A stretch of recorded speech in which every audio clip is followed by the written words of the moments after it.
Hi, good afternoon. My name is John Palisano. I am going to be the moderator today. The name of our panel is When Horror Hits Home. I'm here too with two outstanding authors, Susy Smith and P.L. Hampton. I'm going to introduce them both very quickly. Okay, so P.L. Hampton is the author of Shadowland. He's a college professor and he is pursuing his JD. He's weaving history and horror with familial threads, and he's a new voice in Black literature and horror. And he's with Running Wild's Rise Press. Susy Smith is the author of Asylum, which won the 2020 WriterCon contest, and she has a new release out called Ascendant.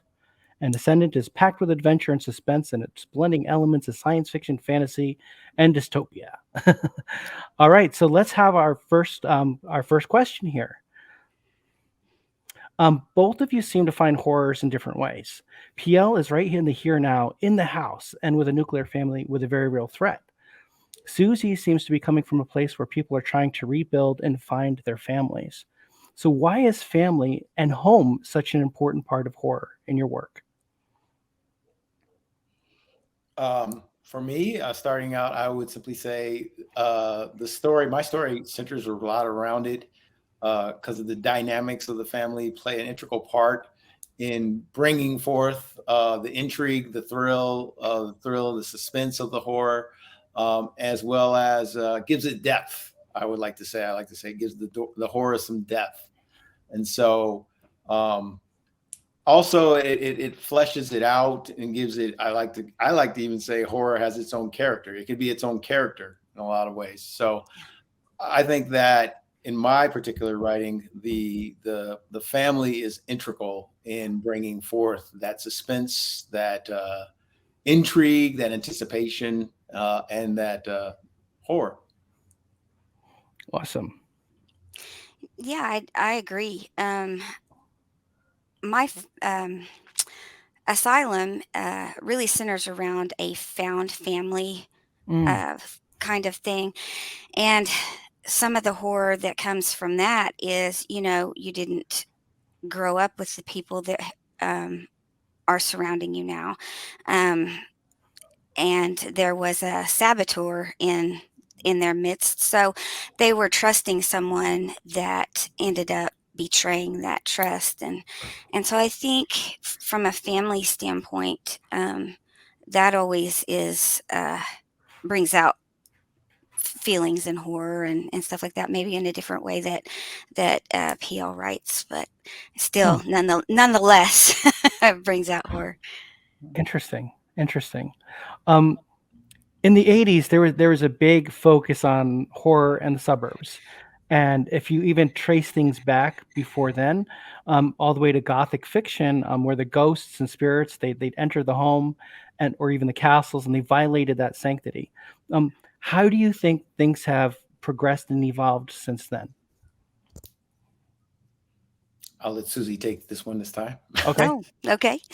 How do I think that it's evolved? That's a good question. Well, I think, for one thing, I mean, I don't know if this is the correct answer or not. I think Stephen King kind of bumped up horror for everyone and took it into, brought it into a whole new level of, and then you have things like The Walking Dead. Um, that has really that has really done a lot to shape horror, I feel like. You know, back where you were talking about, we're talking about ghosts and things like that. Um, Zombies have really been glorified in the last, few decades. I guess Walking Dead's getting I'm getting old. So it's getting a little old, but still, I really feel like that has shaped the kind of the landscape uh, right now. Mm. I Go I have ahead. to, I have to agree with that, and wholeheartedly in regards to Stephen King shaping the landscape and allowing there to be avenues and different stories that can occupy the genre of horror. Different tales, and particularly like in my novel Shadowland, weaving in African history, weaving in African American history, Absolutely. and making that an integral part of the story, which brings forth the paranormal, the supernatural, and once again, the home. Being in the home, the nuclear family, and the those events taking place within the home, within a different how can I say, a different kind of lane, or a different kind of uh, a different form of horror, or it's still horror, but there's a different lane there. There's a different avenue.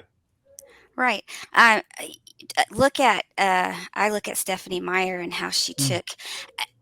how she took a vampire, which, that's always been from Dracula on, but she put a new spin on it and made people think of it in a different way. And if we can, I'm always thinking, my brain's always working. How can I make, it's the same, there's nothing new under the sun, but how can I put a different spin on it? How can I make it different? How can I add something, add a layer, add something to it? Totally agree. Totally Yeah. agree. And I think that's something that horror does very well over the years. And Susie, you mentioned zombies. And I think that zombies are a great example of how horror is reflective of where society is at any current time. If you go back to the 1960s, in Night of the Living Dead, for example, the zombies were attacking the home. And then in the 70s, they were attacking the mall. And in the 80s, they were attacking industrialism. And in The Walking Dead, there was no home. And I think my feeling is The Walking Dead was that feeling because we had dealt with 9/11, and fear can come from anywhere. There was nowhere safe anymore. So it's really interesting that horror can evolve and reflect the current society. Um, and that's something I love to hear your thoughts on. Like, where do you think horror is reflecting society right here and now? You want to take that, or you want me to go? You go ahead. I think right now, where horror is at in reflecting society, you see more.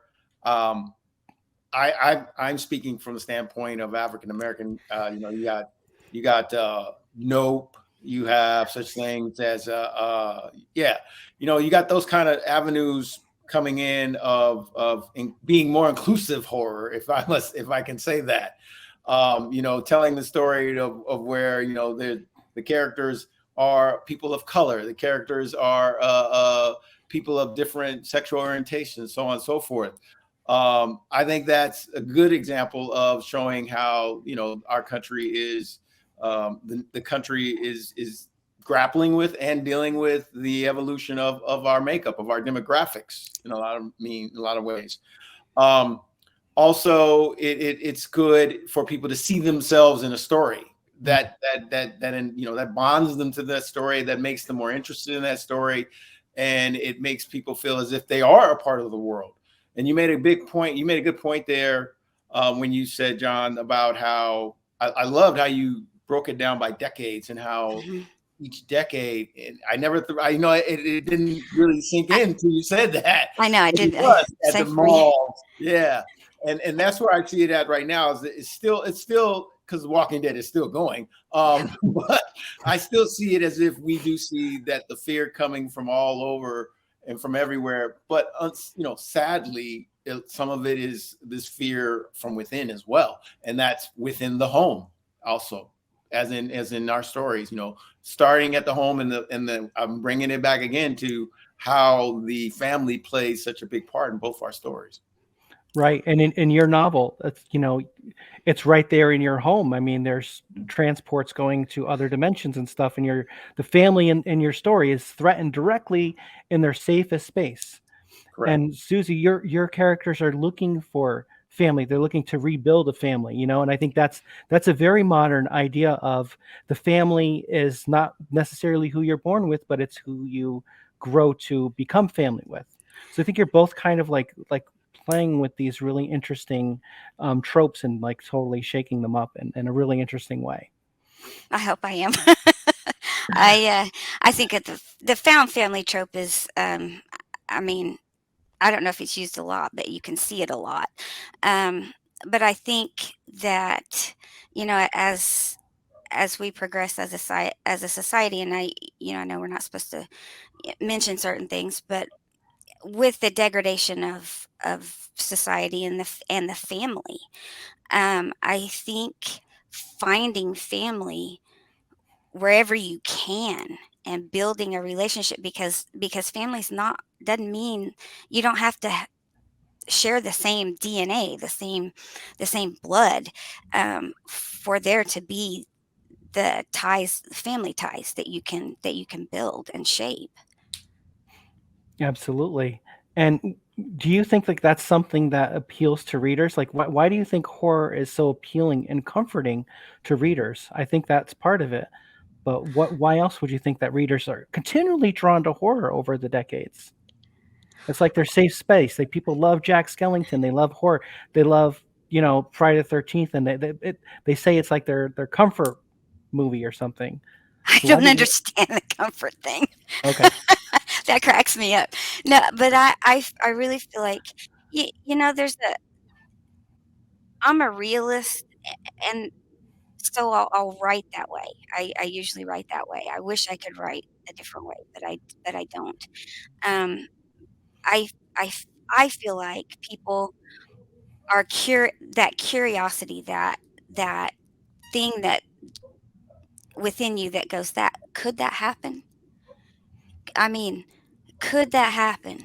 And Mm. they're watching it, and it's more of a fascination than, maybe than a comfort or whatever, but, I mean, at least that's how I view it, that it's and for me, it's a fascination, to question, "Could that happen? Could that Yeah. happen?" I think that's That kind of thing. 1,000% valid. I have And yeah, PL. no, I concur, and it is that can it happen, and is it possible? Does it really exist? Is it out? Is there out there? Is there something possibly out there that we just can't see and know? Right. Um, so I concur.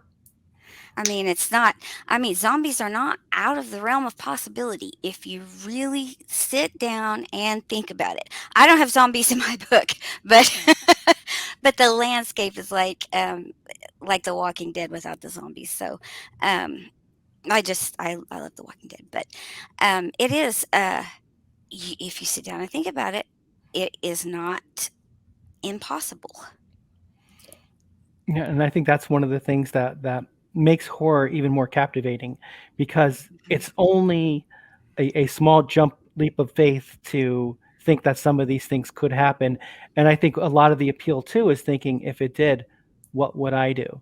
And you can express that by watching or writing stories where you literally are doing what would I do in that situation? What would a character that I love do when confronted with these situations?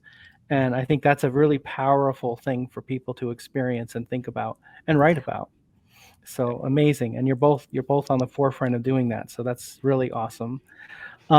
We are pretty much running out of time, so I'd like you to each tell our audience where they can find you, and what you're working on next, and if you have any last thoughts to wrap things up. Go ahead, Susie. Okay. All right. You can find me at susysmith.com, SUSY Smith.com, or on Facebook, and I've been doing a lot of videos on TikTok, for good or bad. Um, I'd love for you to go and buy. This is the first book, Mhm. Asylum, and this is my newest release, Ascendant. I would love for you guys to head over to your favorite place to buy books and grab a copy, and then hit me up on Facebook, or write a question out on my website. I'd love to meet you guys. Wonderful. PL. You can find me at p.l.hampton, Hampton _author on Instagram. You can buy my book at amazon.com, barnesandnoble.com, goodread.com, most online bookstores. This is my book, Shadowland, and I am in the works of writing the follow-up to this. Of course, it's kind of hard right now. Life is, you got things in life that happens, but I've already started. But I would love for you to go out, buy the book. Let me know what you think. Wonderful. Thank you Awesome. both for being here and for your time today. It was awesome talking to you. we could have went on for probably 2 or 3 hours getting into this stuff. We only scratched the surface. So, thank you. I know I'm really excited about our conversation today, and I just want to say thank you to the Book Fest and Black Chateau for having this. And everybody have a great Book Fest and a happy Halloween.